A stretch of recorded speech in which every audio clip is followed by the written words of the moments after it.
I was 28, 8 months pregnant with my first baby girl, and I still believed in love.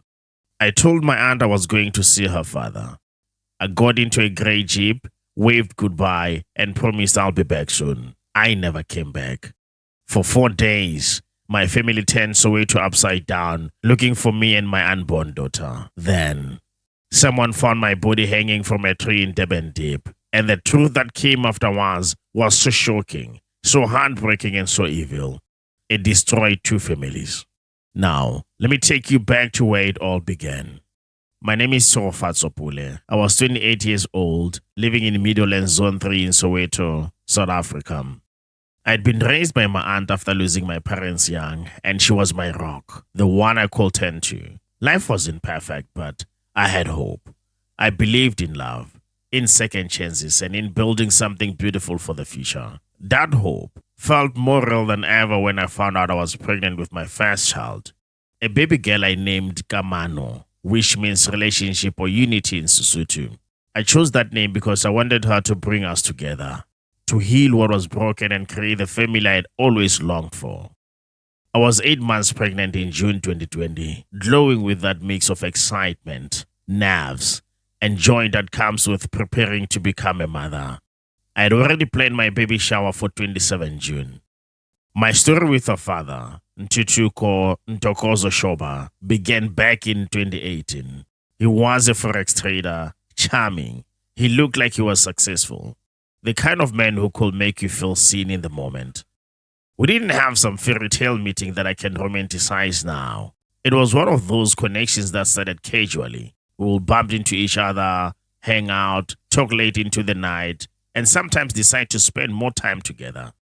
It wasn't formal committed relationship at first, at least not from his side, but I saw potential. I believed we could grow into something real.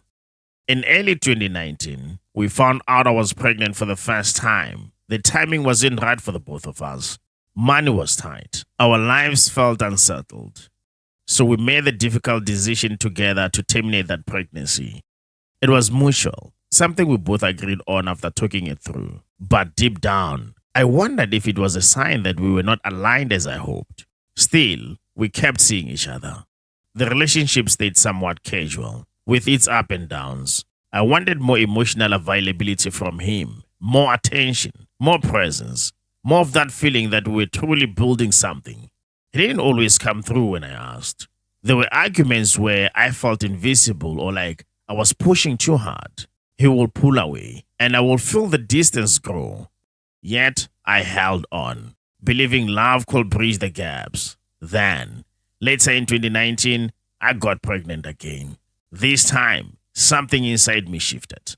I was 3 months pregnant when I finally told him. I decided on my own that I was keeping this baby, our baby girl. I was so scared to share the news, but hopeful too. He didn't jump for joy or excitement. He accepted it, but it felt forced. I had to force him to come to doctor's appointment with me. He did show up sometimes, and he provided some financial help when I needed it for scans or essentials, but emotionally, he was distant. I could sense it in the way he spoke, in the silence between us. I told myself it was just stress, that once the baby arrived, things will change. I kept hoping we might make a good family. What I did not know then, what I learned later through the horror that unfolded, was that Nthuthuko had been hiding a huge part of his life from me. He had been in a serious relationship with another woman for 13 years. They were engaged. She had recently received a large inheritance or a trust fund payout, something around 8 million rands or 450,000 US dollars. He was terrified of losing that, of losing her.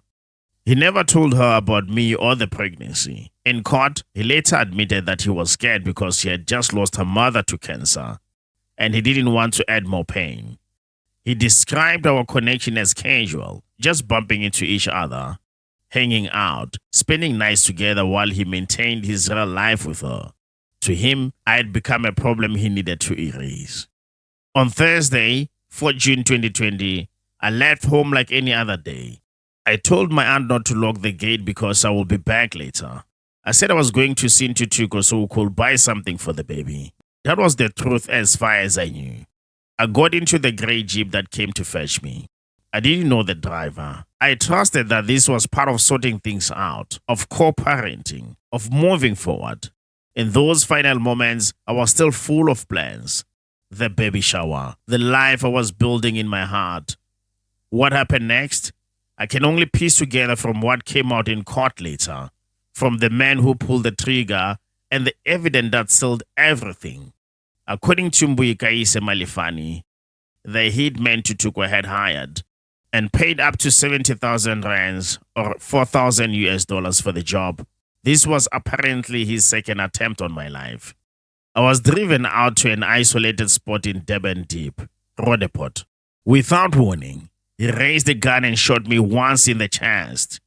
The pain. I felt the life draining out of me and my baby in those final terrifying seconds. Then, to make it look like it was suicide, he dragged my body to a tree and hanged me from it, leaving me there for 4 days. For 4 days, my family searched everywhere. They made posters, prayed, mobilized the community, terrified for me and my unborn baby. On the 8th of June, a member of the public discovered my body hanging there. My family had to identify me from photos. They never got to hold Kamano. They never got to see the life we had planned. The hitman Malifani was arrested, pleaded guilty in February 2021, and received 20 years sentence. He turned state witness and laid out every detail of how Nthuthuko masterminded it. The payments, the planning, the motive. Nthuthuko denied everything, claiming he was framed, that his meetings with hitmen were about illegal cigarettes. But phone records, CCTV, and the evidence told the truth.